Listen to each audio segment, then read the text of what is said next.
The Bengals have sold out season tickets for the first time in how long? And we've got training camp dates, plus Jamar Chase and Joe Burrow going back and forth on speed.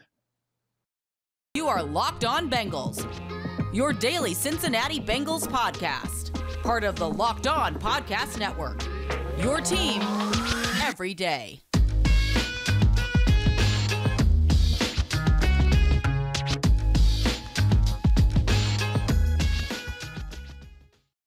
What up, Bengals fans, and welcome to another episode of the Locked On Bengals podcast. I'm your host, Jake Liscow. He's your host, James Rapien. We're the Locked On Bengals podcast, part of the Locked On Podcast Network, your team every day, free and available everywhere you get your podcasts and on YouTube. We appreciate all of you who subscribe, who follow, who click the thumbs up button, who listen every day. You are the reason that we do what we do, and especially if you make us your first listen, we appreciate you. On this Wednesday, as we record this episode of the Locked On Bengals podcast, the Bengals have sold out season tickets. The Bengals have announced their training camp dates that will be open to the public, including Get Back Together or Back Together Saturday, which is the in-stadium practice. We'll talk about those dates and what we'll be bringing you when training camp opens up. Plus, there's some fun things that I think we should mention. A potpourri of general Bengals topics, including Jamar Chase giving Joe Burrow a hard time about his self-proclaimed or measured 20-plus mile-per-hour sprint that we talked about a couple weeks ago. Before we get into all of that, the Bengals have sold out season tickets, James, and I came back from a brief Twitter hiatus to this news and was like, oh, that's pretty cool. And there were a few things that I had missed. And my first question was, have the Bengals sold out season tickets in Paul Brown Stadium before? Paul Brown Stadium, a relatively new stadium. So it's not like the history goes that far back, but there have been some good teams, certainly, that have come through Paul Brown Stadium. I couldn't find anything on this. Yeah. So if you know the answer, please do let us know. I asked on Twitter. Nobody gave me the answer when I asked the question, but I couldn't find any indication that the Bengals have sold out season tickets in Paul Brown Stadium before 2022. No, I don't think they have. You know, obviously you and I have both been in tune with the Bengals throughout their Paul Brown Stadium history. And even the most exciting Bengals teams pre-Joe Burrow and Jamar Chase and Zach Taylor, et cetera, it wasn't this.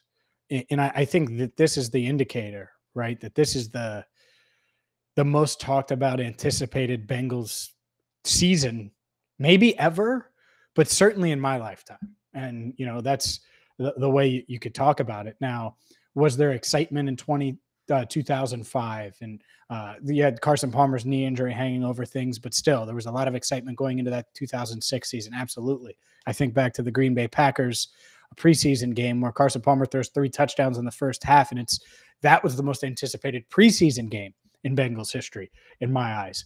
I think back to the Terrell Owens, Chad Johnson experiment that was so exciting during camp.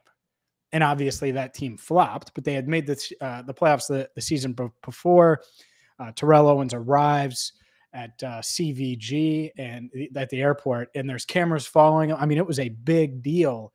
In that team flop, but there was a lot of excitement going into that season, but nothing like this. This is different. This is when you're walking around, whether, you know, if I have a contractor at my house, they somehow bring it up the Bengals and they have no idea what I do, right? And still the Bengals are the topic, and it gets brought up wherever you are. People in my life, you know, family members that really don't care about football bring up the Bengals, not necessarily because of my job, but because they're excited about watching Joe Burrow and Jamar Chase and this team and see what they can do. And so, yeah, I don't recall them ever selling out season tickets, but hopefully you got them, because that wait list is probably going to get pretty long if the Bengals have the success that a lot of people, at least here in town, anticipate them having this season. And the wait list does require a deposit. If you're hoping to get on the wait list, it would go toward the purchase of any future season tickets, just in case you were curious about the procedure.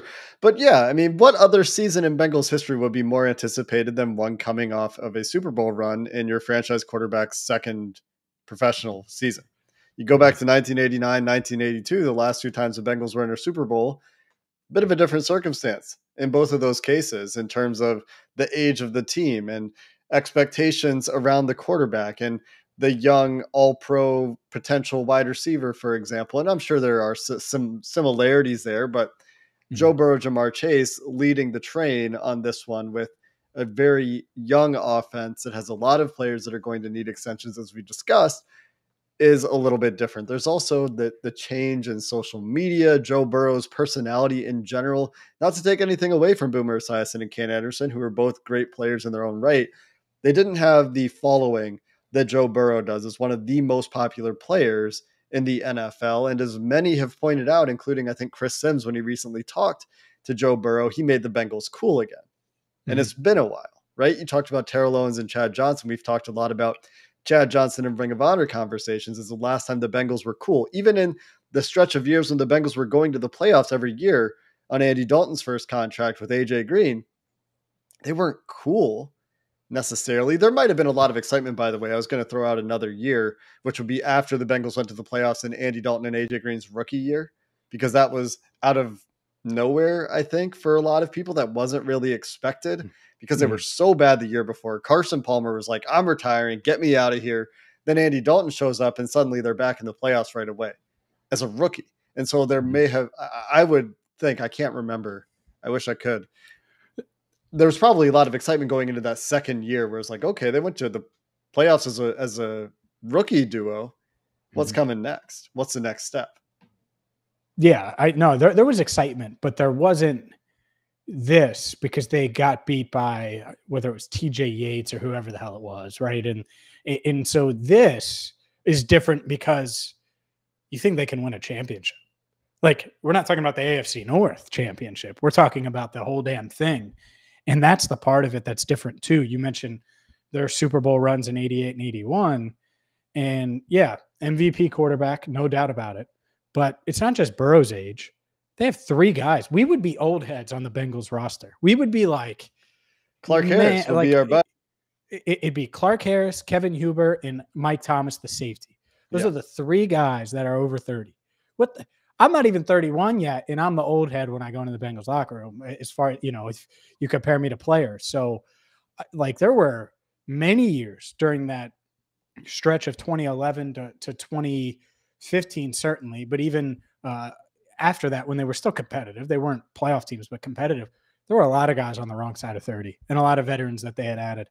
This team, it's all guys that have experience, but they should be in their prime. And that, as much as the Joe Burrow and everything, but that part matters a ton too, I think, when it comes to their chances of staying healthy, making another run, all of those things. It's a young team, and they should be able to do so. And the season, of course, will get underway in earnest after this little vacation period, when everyone is back in town for training camp. We have dates. We know when the rookies will report. We know when the veterans will report. We know when the first open practice is to fans. James, you have all your media scheduling ahead of you as well. There will be press conference, or there will be practices. There will be so much content coming in late July and early August. And we're really excited for that. We're going to get into the training camp schedule so you can set your calendars and we can set ours coming up next. But first, a word from RockAuto.com, a one-stop shop for all of the parts that you need for your car, truck. It doesn't matter what you drive. Mercedes-Benz, Ford Bronco, Ford Maverick. Look at me naming all these new Fords. Or maybe it's a Mercedes-Benz E-Class or a Daewoo like me. And you know me, I drive the Daewoo. And that's the thing about RockAuto.com. They're a family-owned company. They've been in business for more than 2 decades. And you're going to get the same quality parts for much less than you'd pay at the big box store, much less than you'd pay at the car dealership. So don't delay. I've used Rock Auto. You should too, by going to rockauto.com right now. See all the parts available for your car, truck, for the really handy handyman or someone that's just looking to replace fuel filters. You can do all of that in one spot, rockauto.com, and make sure you write Locked On in there. How did you hear about us box so they know we sent you? Amazing selection, reliably low prices, all the parts your car will ever need. rockauto.com. We have training camp dates, James Rapien. We know when you will be toiling in the hot, humid summer sun of Cincinnati along with the Cincinnati Bengals football team. Their players and coaches will be down there, and things kick off on Wednesday, July 27th, the first of 12 open practices, 1:30 p.m. gates open, practice beginning at 2:15 that day. Talk about the hottest. I mean, could they make it any? Could they pick a time that would be hotter? Is my question, James. But you have the Ooh. full schedule ahead of you. Are you excited to go sweat it out and, I assume, make fun of Ben Baby's climate tolerance? Yeah, for sure. Ben can't handle the heat, can't handle the cold, and he's slow. He can't run. So I'm there's the sorry, scouting Ben. report I'm on so Ben sorry, Baby. Ben. Yeah, why'd you do that to him? Why'd you do that to him? He already gets beat up enough via text today. I was texting with Ben today, and I let him know. Anyways, that being said, yeah, all the practices except one will be at the practice fields across the street from Paul Brown Stadium. The beauty of training camp, all of these practices are free to go to. And that's why we're going to actually go through each date. So if you want to plan for our out-of-towners, if you want to plan to go, only 1,250 people can get in. So you want to plan ahead of time, get there early, all of those things. Anyways, that being said, and there are no tickets. It's like first come, first serve. That's it. So like Jake mentioned, gates open at 1:30 Wednesday, July 27th. Practice begins at 2:15. On the 28th and 29th, the gates also open at 1:30 with practices beginning at 2:15. And then you mentioned it, Back Together Saturday used to be called Family Day. Now the NFL rebranded it to Back Together Saturday. Makes a lot of sense because there weren't fans in the stands for a bit there during COVID. This on July 30th, Saturday, July 30th, is in Paul Brown Stadium. Gates open at 1. Practice starts at 2:15. This is a fun one, and it is the only one that requires a ticket. So you can go to Bengals.com for more there. And then August 1st, 2nd, and 4th and 5th. They're all the same time. So that's it. It's Monday, Tuesday, Thursday, Friday. Gates open at 1:30 at the practice field. 2:15 practice starts. Sunday, August 7th, gates open at 1:30, practice at 2:15. And then Wednesday, August 10th, gates open at 1:30, practice at 2:15. And the same thing goes for Sunday, August 14th. And Thursday, August 18th, gates open at 1:30. Practice begins at 2:15. And one more quick note, Jake. Obviously, there are other practices in there that we'll be able to cover and give you the latest here on Locked On Bengals. But those are the dates that you can go to. So start scheduling your plans around that now, because a lot of them are during the day, during the work day. So you'll probably have to take at least a half day if you're working, normal office hours, if you plan on showing up at practice during any of those days through the week. Almost all of them are during work hours. You got Back Together Saturday, which we mentioned. That one's in the stadium. You need a ticket. That one's a little bit different. You got Sunday, August 7th and Sunday, August 14th. Those are your opportunities to go outside of the work week. And August 14th and that last one that we mentioned on August 18th, those are particularly interesting because those are between preseason games. Because the first preseason game, August 12th, the Arizona Cardinals coming to Cincinnati for a 4:30 p.m. game. And so those practices are the only ones that are going to be between game weeks, and the ones leading up to that first preseason game could be interesting as well. It'll also be interesting to see how they line up with the cut down dates that will be happening in the summer, late summer as well. But I love training camp. I'm really glad fans will be back. Something that I've really missed during COVID and that I'm most excited for with fans returning is a return to cell phone videos from the stands. And they tell you, media folks, you can't record this stuff. I know. But and maybe they will crack down on fans this year, right? Because they have had the years of privacy in practice. But a lot of the best tidbits, I feel like, not to say that you guys don't do a great job, because that's really not my point, but a lot of the best tidbits are the stuff that you're not allowed to film. And so when the fan videos are out there on Twitter and on various blogs and stuff, those were always some of my favorite bits. Look at you. You know what you're doing right now? You pushed me down in the middle of the playground. I skinned my knee, and then you took salt and you're just pouring it on it. You're like, ha, ha, ha. All these people are going to get stuff that you can't get, because I want to get that stuff. And you're right, I'm limited. And I hate it because. Well, but you get to talk to people in the locker room. Imagine how the fans feel about that. It's also my job. But the point is you're right. And no, I don't think that there's really going to be a way they can limit fans with what they record and not record. I mean, how would you police that, right? So, but I am excited that fans will be back. And I always say this, but don't hesitate. If you see me on the sideline, make sure you say, hey, because that's a cool part about fans being back too. Is if you circle one part of the field and you're going to the other, and who knows, maybe we won't have to do that as much. We did during COVID. Pre-COVID, all the fans were on the same side. We could be on the same side, and you got a really good view. So I'm not sure what this training camp will be like, but maybe it'll be back to the normal, which bodes well for fans that are going to be there, and also the video that I am allowed to take. Yeah, and the video you're allowed to take is fantastic. As I said, you, I think, do a good job, as do many of the Bengals beat reporters, just to make sure I'm not taking anything away from James Rapien. I'm just expressing appreciation for everyone listening for the video that you're going to post. I agree. I did, by the way, find those cut down dates in case you're interested. So these do line up with the last week of open training camp. The first cut down from 90 to 85, as the NFL has returned the incremental cut down that they had kind of pared back in the COVID years. 90 to 85 on August 16th, 85 to 80 on August 23rd, and then the big one, 80 to 53 on August 30th. So you will have a practice before and a practice after one of the cut down days there toward the end of training camp, which could add a little bit of extra intrigue for some guys fighting for their NFL life. Man, the long snapper battle is going to be all eyes. You're going to get so many fan long snapper videos. No, I'm just kidding. Cal Adamitis will be part of this roster until the cut down to 53 at the earliest, I would say. I would agree with that. That's fair.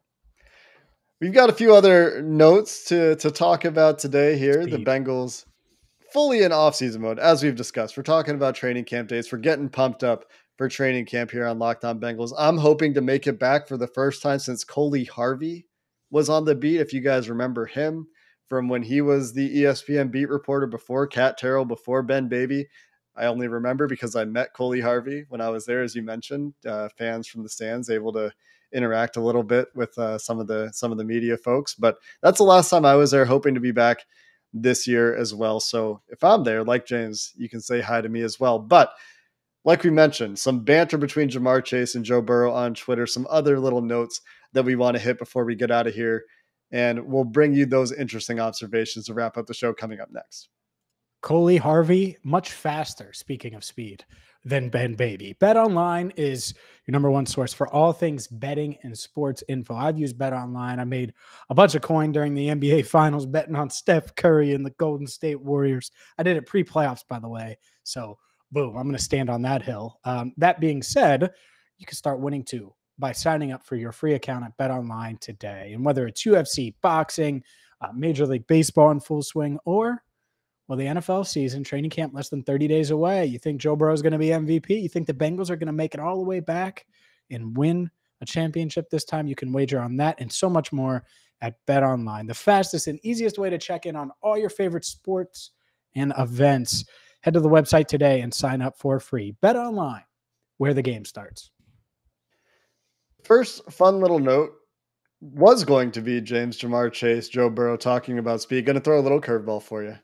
Terry McLaurin reportedly agreeing to a 3-year, $71 million deal just before we recorded this podcast. And, well, he will eventually be one of the contracts that we look to when T. Higgins is looking for his second deal down the road. Just wanted to mention that. We don't need to go too far into it because there is some time, of course, a season before T. Higgins is eligible, but there are some similarities in their numbers. And Terry McLaurin dealing with a worse quarterback situation. So just something to mention quickly before we get to some of these other fun notes. Yep. And we can get to speed because that's what I want to talk about. But yeah, I think if you could get T for that next year, this time, you do it. And we'll see if the numbers go crazy and go even higher, or if the Bengals could get him for around that number. 3 years, 71. Sounds good to me. I think that would probably be the highest paid second wide receiver in the NFL. As much as we talk about T. Higgins as a 1B to Jamar Chase as 1A, he is the second best receiver, or would be in that scenario, the second best receiver on the Cincinnati Bengals, most likely. And so you can look around, and the only team that has multiple receivers paid in the top 10 is the Chargers, who have Keenan Allen and Mike Williams both at $20 million a year.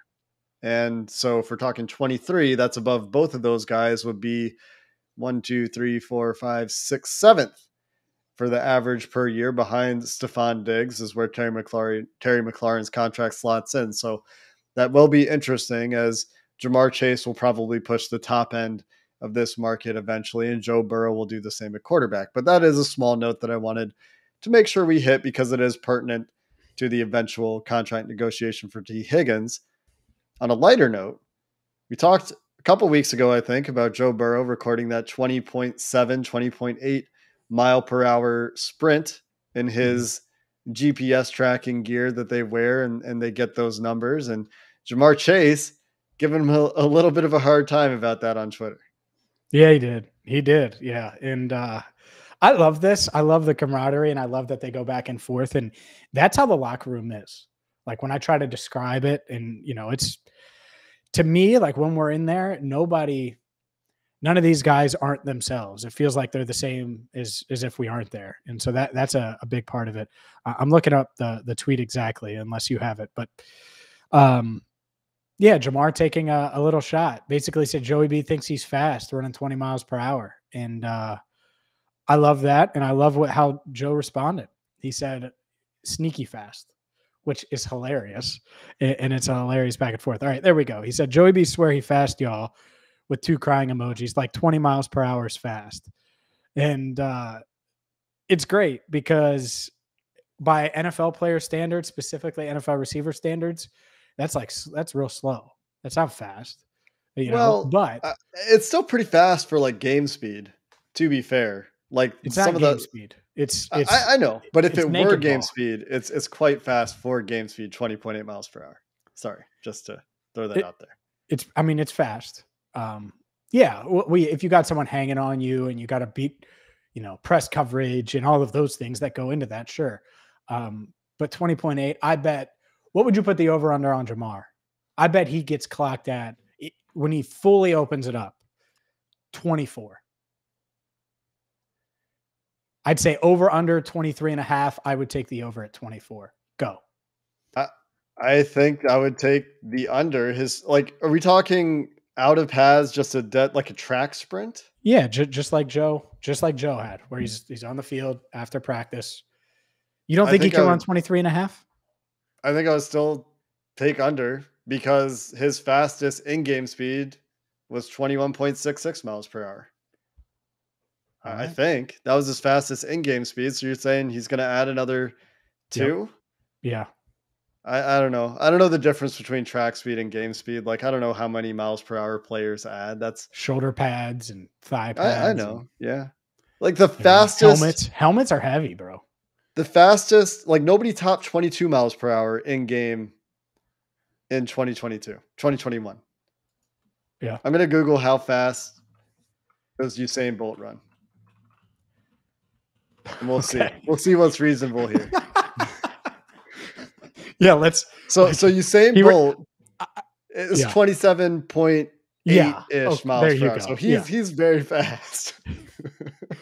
What did you think he was going to be at, like 24.2? Like, no, 26, 25. I don't know. Nah, he's a freak. So yeah, no, I bet Jamar has hit 24. In fact, I bet you if you put 23.5 on one of those treadmills, you know, and maybe even on an incline. Chad Johnson's notorious for this.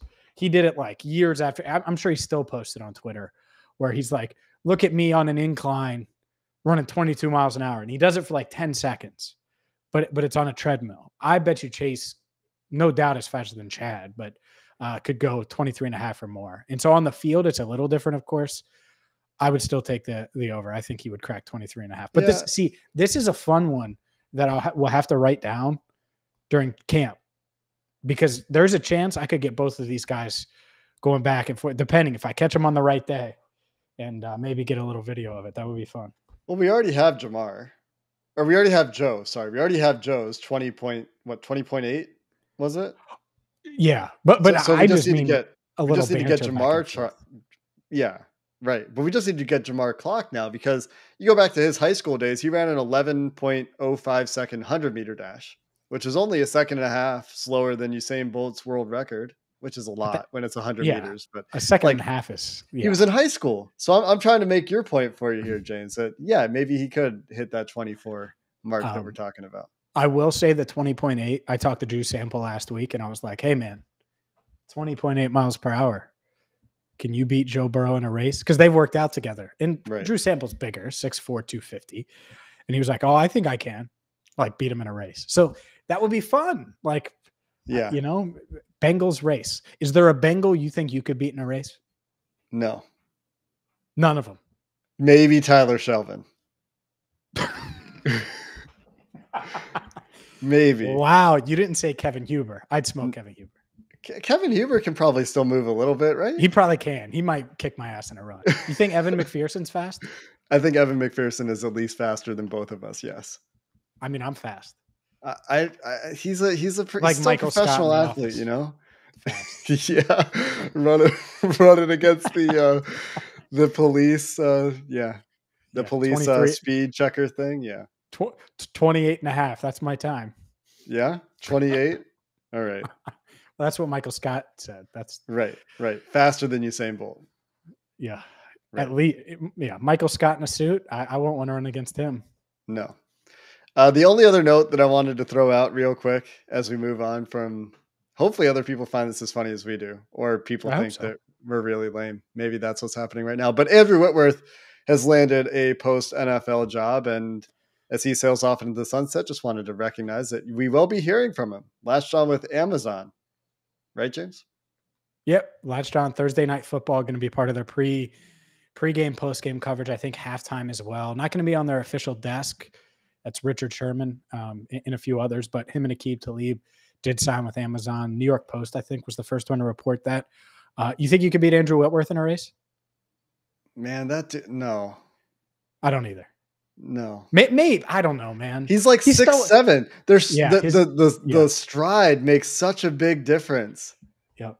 And also, again, professional athlete, whereas me, some dude podcasting.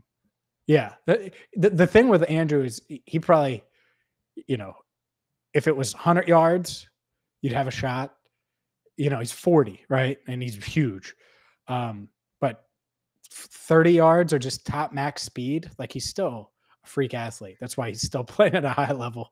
Right. He could still play. He could play this year. So I was just curious. Here's what you thought. He could. No, I have, again, every time this comes up, I am under no illusion that I can compete with these professional athletes at anything athletic. I don't even think I could beat Chidobe Awuzie at chess, like talking about things that aren't even athletic. You know what I'm saying? Like these are next level. I don't think you could either. Apparently he's really good. Yeah, these are next level individuals. They're very, very talented and put in a lot of work and have earned the respect, I think, of their title as professional athletes. All right, one more. Do you think you could beat Zach Taylor in a race? Now it's juicy. He's not also a professional athlete. He's also, but he did play college football, and he was the Big Ten Player of the Year, right? And he played a little, played a little bit in the CFL, and he's still taller than me. And I think I've lost a lot. Like I used to think I was fast, and then the last 4 years I can feel myself slowing down. So I don't know. I don't even think I can beat Zach Taylor in a race. No, I think that he probably stays in better shape than me. I'd be pissed if I lost to Zach Taylor in a race. Yeah, I'm young, dude. I still feel like really I got a few years left of your speed.